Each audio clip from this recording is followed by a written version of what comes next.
بسم الله الرحمن الرحيم.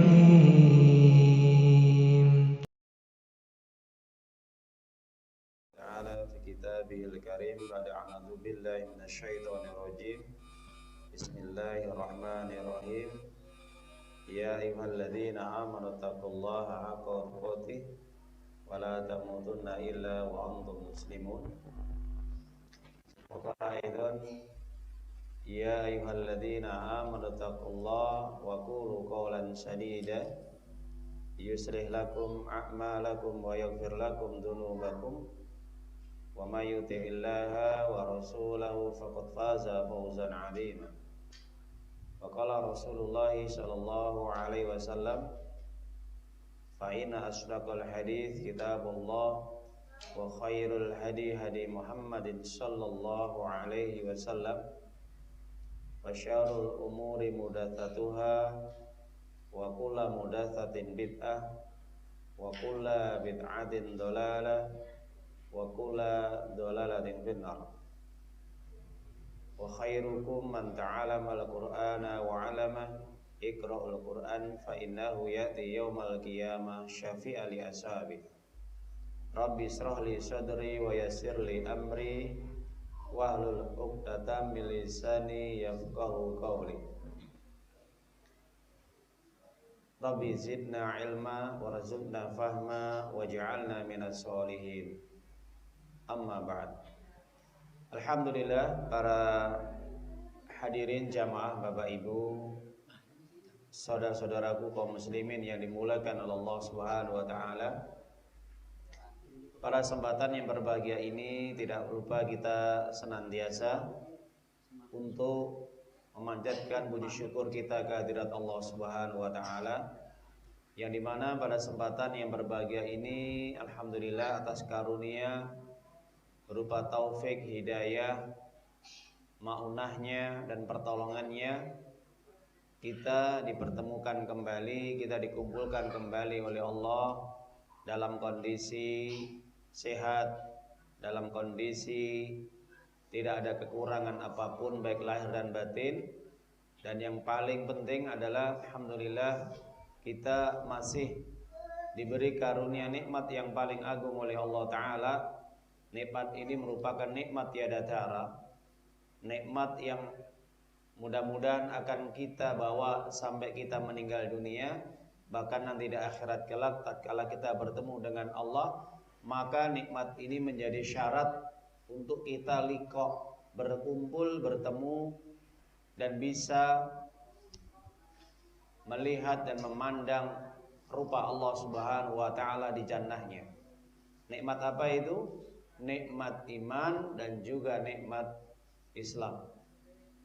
Maka dengan nikmat iman dan Islam inilah yang akan bisa menghantarkan kita untuk menuju gerbang yang terakhir di pintu surganya Allah Subhanahu wa taala, dan juga akan dipersilahkan dibukakan pintu surga dan mereka akan memasuki ke dalam surga bagi siapapun yang membawa nikmat iman dan nikmat Islam.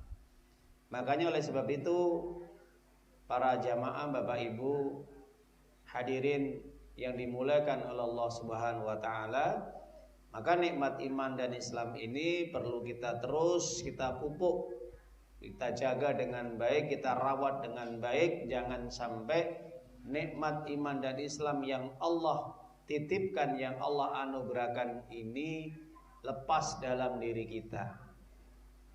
Kalau tatkala kita sudah lepas dalam diri kita nikmat iman dan Islam ini, maka kita tidak akan bisa bertemu dengan Allah dan tidak ada harapan untuk bisa masuk surga.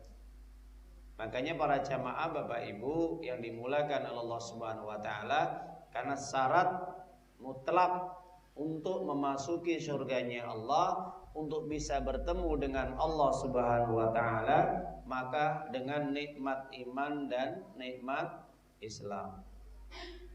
Makanya sering Allah mengulang-ulang di dalam ayat-ayatnya bahwa setiap orang akan memasuki surga itu pasti dengan membawa iman. Sebagaimana yang Allah jelaskan di dalam Al-Quran Surat Al-Baqarah ayat yang ke-25, wa basyiril ladzina amanu wa amilus solihati anna lahum jannatin tajri min tahtiyal anhar ila akhir ayat. Di situ Allah Ta'ala memberitahukan kepada manusia bahwa Allah akan memasukkan ke dalam surga bagi siapapun mereka yang di dalam dirinya ada keimanan. Ya, ada iman. Makanya Allah mengawali dengan kata-kata firman-Nya wa basyiril ladzina amanu, yaitu orang-orang yang beriman akan mendapatkan kabar gembira berupa surganya Allah. Jadi itu nikmat iman yang pertama. Jadi kata-kata amanu itu ditujukan bagi mereka yang memiliki iman. Selain ada nikmat iman, juga Allah menggabungkan, melekatkan, menyandingkan antara keimanan dengan amal soleh. Maka amal soleh ini bagian daripada nikmat Islam. Makanya para ulama menjelaskan bahwa amal-amal yang terkait dengan batin itu masuk dalam keimanan. Kecintaan, keyakinan, kebencian, tawakal, ridho, pasrah, ya, itu masuk dalam keimanan hati. Adapun masalah amal-amal yang zahir, ya, itu bagian daripada nikmat Islam. Makanya rukun Islam di situ selalu diterangkan terkait dengan perkara-perkara yang zahir, mengucapkan syahadat, salat, puasa, zakat dan haji. Itu perkara-perkara yang zahir, makanya itu dinamakan nikmat Islam. Makanya bagian daripada nikmat Islam itu terkait dengan amal-amal sholih. Makanya dari situ kalau kita memahami keterangan di dalam ayat-ayat Allah terkait dengan orang-orang yang akan mendapatkan kabar gembira berupa surganya Allah, mereka yang hidupnya mendapatkan nikmat yang paling agung, yang luar biasa, yang tidak bisa digantikan dengan apapun dari seluruh kenikmatan-kenikmatan di dunia ini, yaitu berupa nikmat iman dan juga nikmat Islam. Makanya para jamaah Bapak Ibu rahimani rahimakumullah taala, banyak orang di luar sana yang mereka diberi nikmat dunia, nikmat yang tampak oleh Allah Ta'ala, tapi Allah tidak memberikan nikmat yang paling agung, yaitu nikmat Islam dan nikmat iman, nikmat agama. Ya, maka nikmat agama ini hanya diberikan, dititipkan oleh Allah bagi siapapun mereka yang diridhoi dan dicintai oleh Allah. Otomatis mereka yang semasa hidupnya mau mencari kebenaran, mau mencari hidayah Allah Subhanahu wa taala. Bagi mereka yang tidak berusaha untuk mencari hidayah Allah, tidak berusaha untuk mencari ilmunya Allah, tidak mau berusaha untuk mentaati Allah, tidak mau taat dan tunduk kepada perintah Allah, maka orang yang seperti ini pastinya tidak akan dititipi, diberi nikmat oleh Allah berupa nikmat iman dan Islam. Karena apa? Karena hidup itu kan pilihan. Allah memberikan pilihan kepada manusia. Inna hadainas sabila imma syakira wa imma kafura.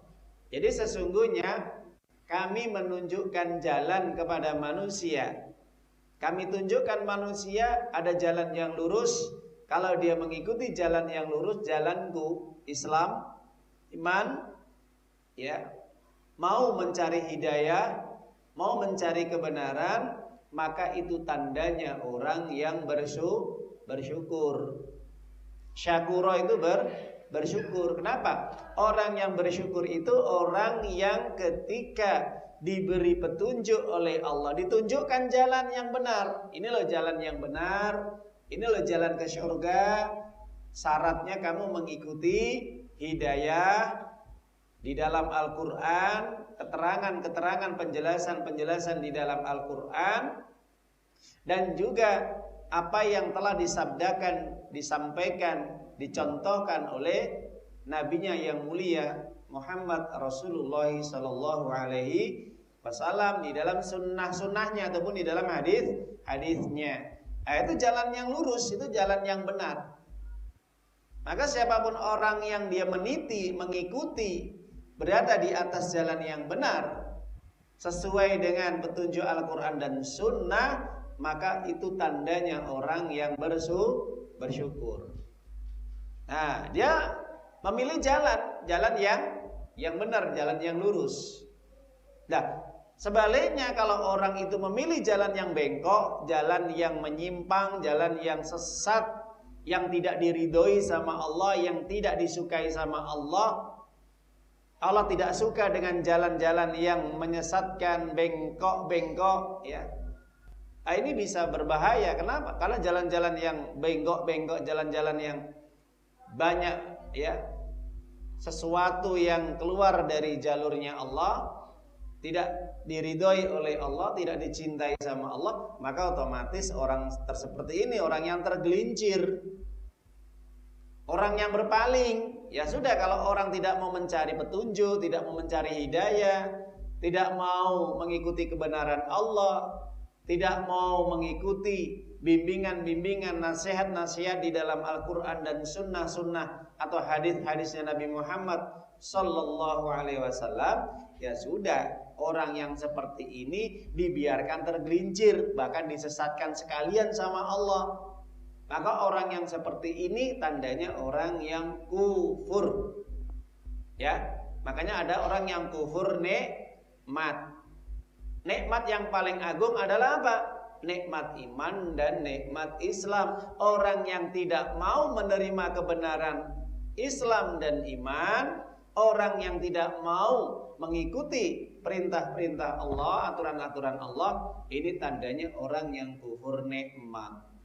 Makanya kita bersyukur, alhamdulillah, selama 1 bulan penuh di bulan Ramadan, bulan yang paling istimewa, kita digembleng, kita dididik, kita diajari sama Allah, kita dikasih bonus yang banyak oleh Allah, insya Allah kalau kita sukses.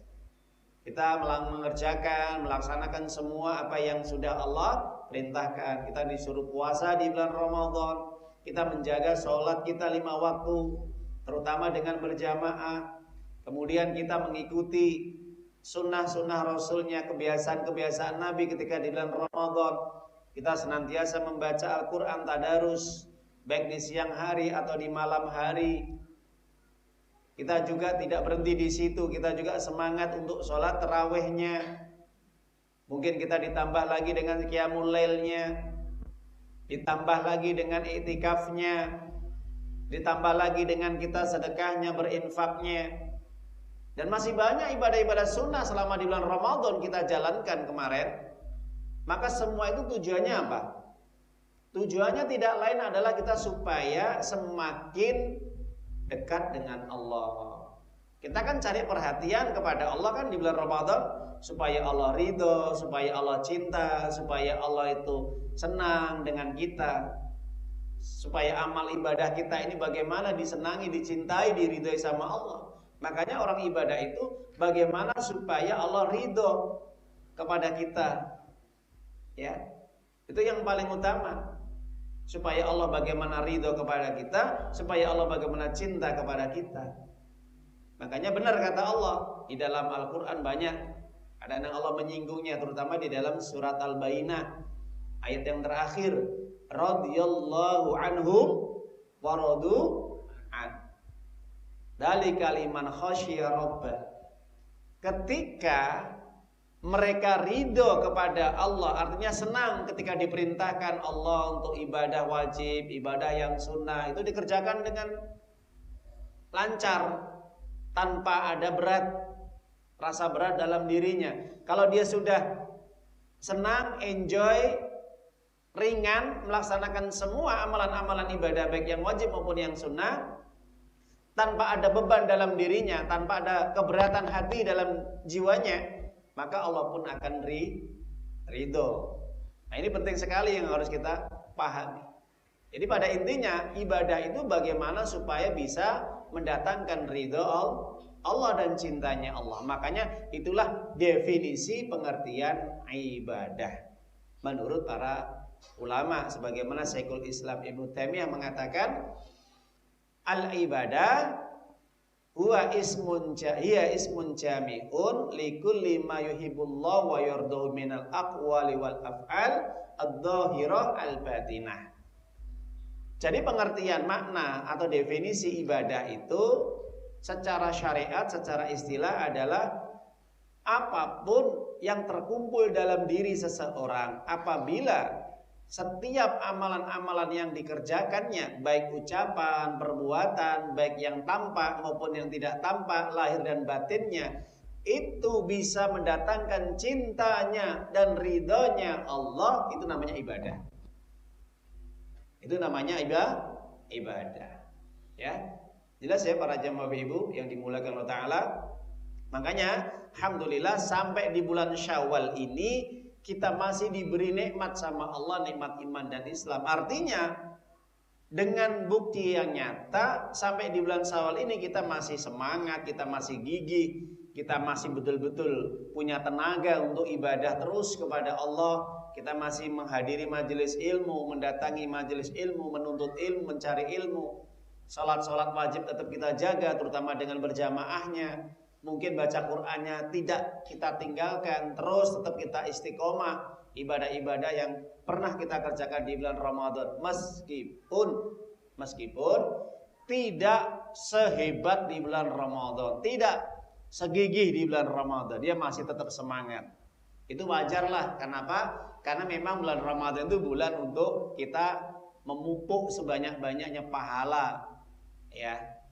Makanya kalau kita seperti bulan Ramadan, saya yakin nggak mampu. Kenapa? Mungkin sudah disibukkan dengan pekerjaan lagi, mungkin sibuk dengan keluarga, sibuk dengan yang lainnya. Tapi paling tidak minimal apa? Kewajiban tetap kita jaga dengan baik, dan tetap yang sunnah kita tetap bisa menjalankan.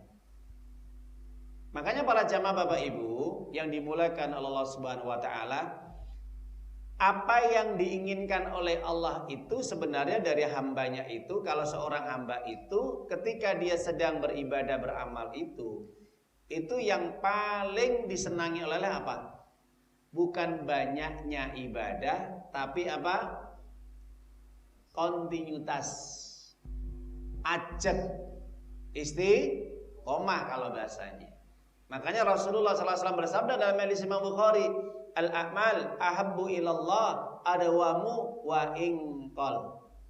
Amal yang paling disukai, dicintai, diridhoi, disenangi sama Allah itu apabila amal yang dikerjakan oleh seseorang itu, apabila amal itu terus sampai dia meninggal dunia, meskipun amal itu ringan, meskipun amal itu sedikit, meskipun amal itu tidak banyak.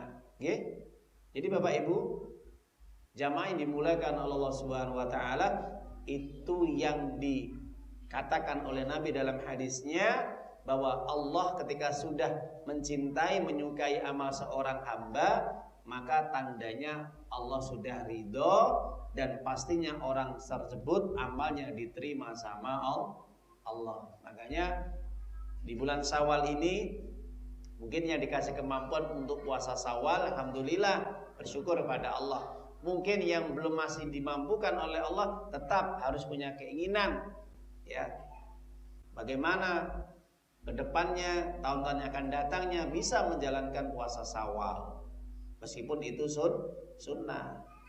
Tapi kalau seandainya ada masih punya utang di bulan Ramadan, mungkin kita sakit atau mungkin kita sawar, mungkin yang ibu-ibu atau akhwat-akhwat yang sedang haid, sedang datang bulan, atau sedang kondisi mungkin hamil atau dalam kondisi nifas, melahirkan atau menyusui, maka yang paling utama adalah bagaimana mengqadha puasa yang wajib dulu ketika mau menjalankan puasa yang sunnah. Itu yang disampaikan oleh Syekh Muhammad Shalih Al-Utsaimin rahimahullah azza wa jalla, ketika orang masih punya hutang yang wajib, maka yang wajib diselesaikan dulu sebelum menjalankan yang sunnah. Jadi Bapak Ibu nggih? Nah, itu. Meskipun niatnya pengen puasa sunnah, ya nggak ada masalah. Niat itu sudah insya Allah dapat pahala kok. Meskipun dia tidak terlaksana, ya, karena terhalangi ada kewajiban yang belum terselesaikan. Dia masih punya tanggungan untuk mengqadha ibadah wajib di bulan Ramadan. Ya, jadi para jamaah Bapak Ibu yang dimuliakan Allah Ta'ala, maka setelah Ramadan ini kita kalau bisa tetap harus kita pupuk terus. Caranya bagaimana? Ya caranya kita pertama minta kepada Allah, berdoa, ya Allah, berilah aku kekuatan, kemampuan untuk tetap ibadah kepadamu. Berilah aku kemampuan, kekuatan, pertolongan untuk senantiasa mensyukuri nikmat-Mu. Berilah aku kemampuan, kekuatan, pertolongan untuk senantiasa memperbagus ibadahku ya Allah. Itu terus kita berdoa. Ya minimal lah, ya Allah, berilah aku istiqomah dalam ibadah kepadamu sampai aku meninggal dunia. Ada nggak doanya? Ada.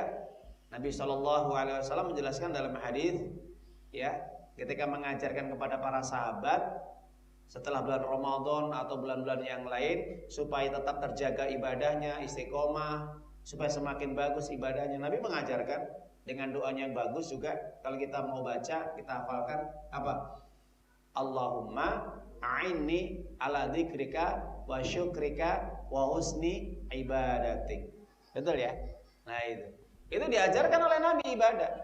Ya Allah, tolong dong berilah pertolongan kepada diriku, kemampuan, kekuatan, kegigihan, semangat untuk senantiasa mensyukuri nikmat-Mu, ya, supaya senantiasa bisa mengingat-Mu terus. Sampai kapan mengingat Allah itu? Sampai kapan mengingat Allah? Sampai pensiun? Ya enggak.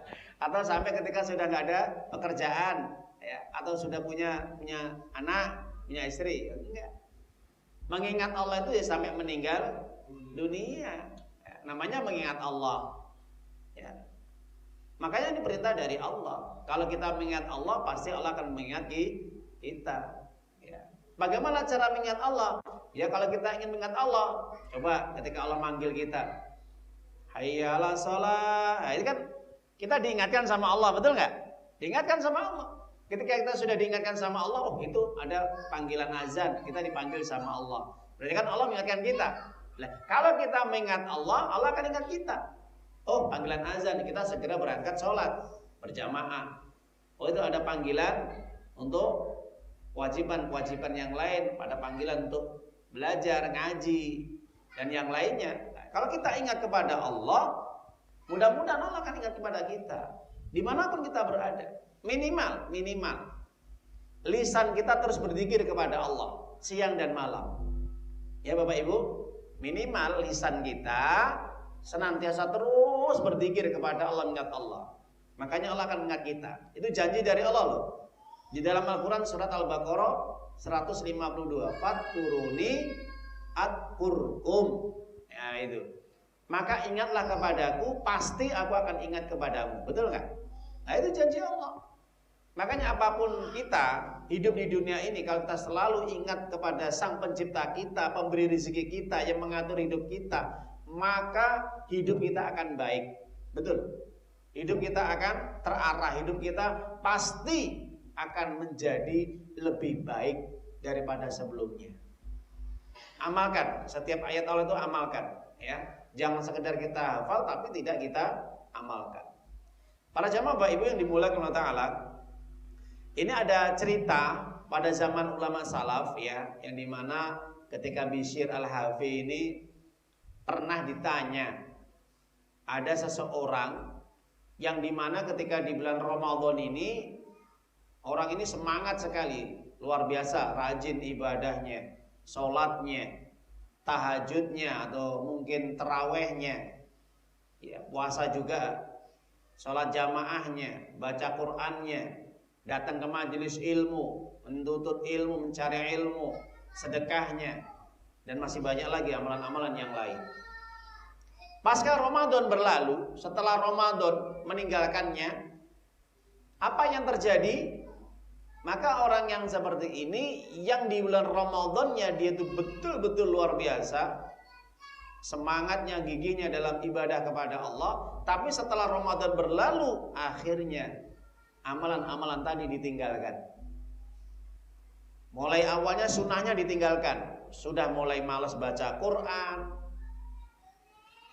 Al-Quran gak pernah dibuka kembali, atau ditaruh, diletakkan di tempat yang paling tinggi mungkin ya, disimpan di rak ya, karena Al-Qurannya bagus ya. Nah itu.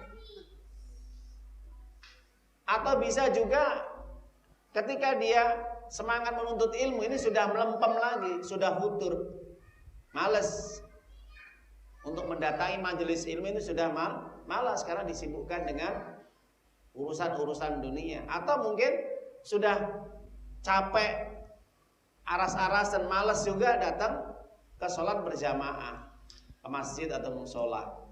Biasanya ketika Ramadan dia semangat, bahkan ketika sholat tarawih dia di shaf yang pertama, itu ya.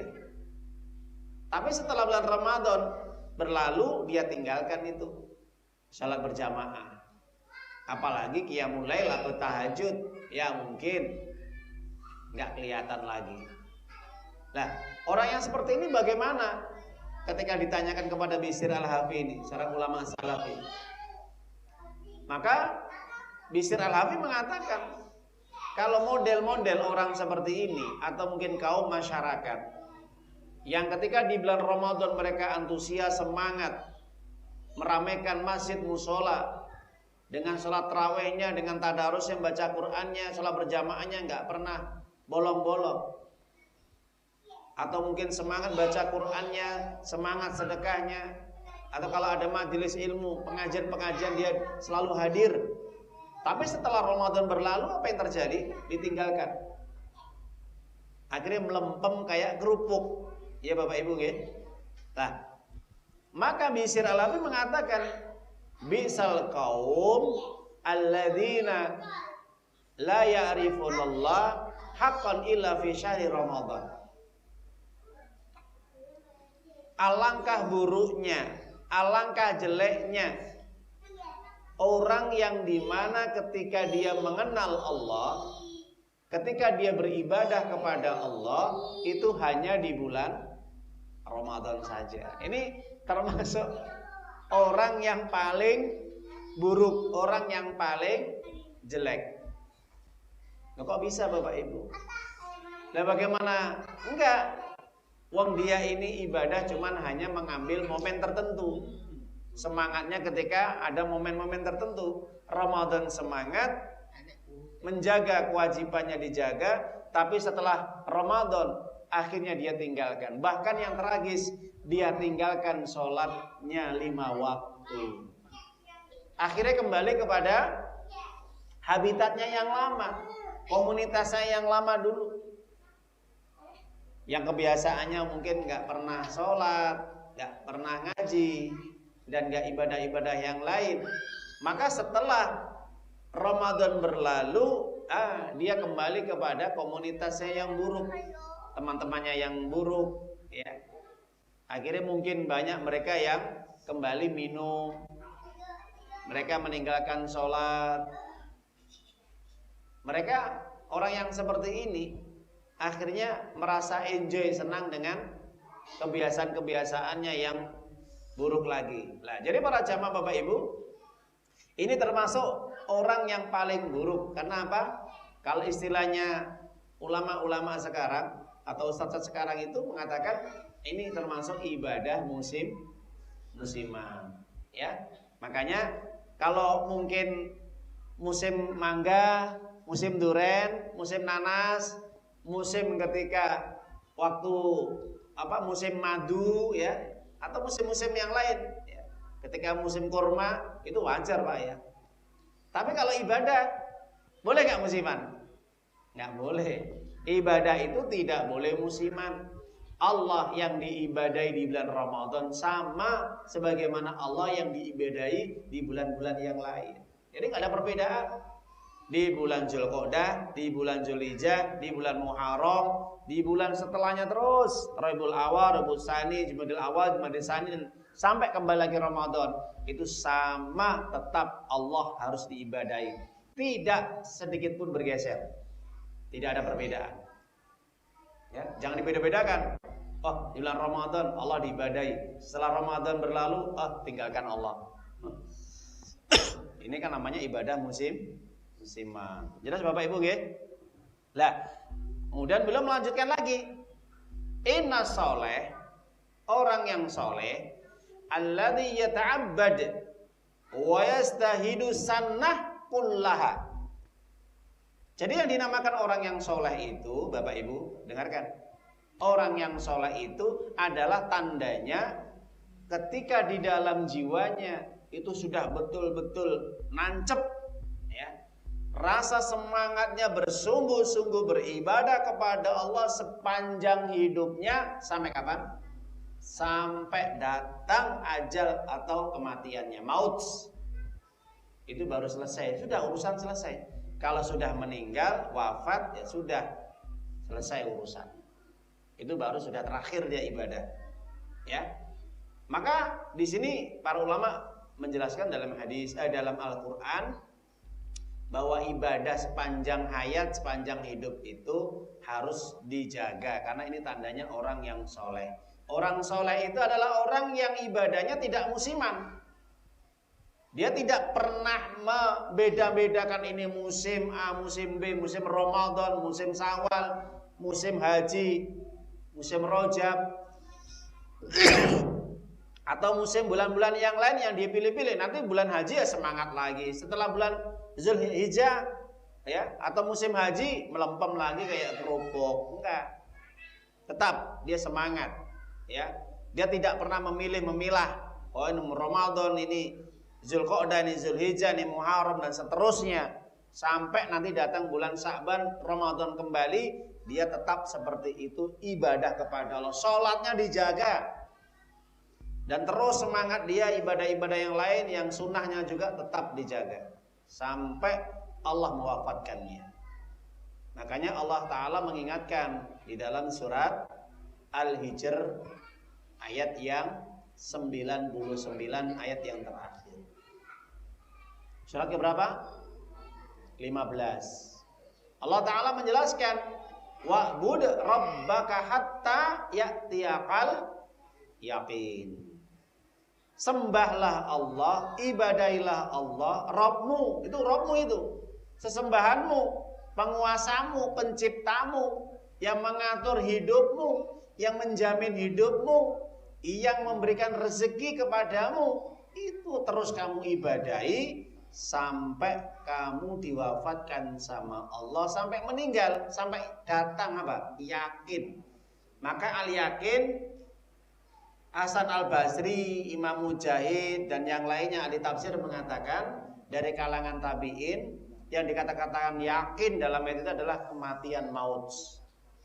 Jadi ibadah itu sampai datangnya apa? Kematian, ya. Jangan sampai ada kata-kata pensiun ibadahnya sebelum datang kematian. Nah, ini orang yang rugi nanti. Betul, celaka dia. Ayyuhalladzina amanu ittaqullaha haqqa tuqatih wa la tamutunna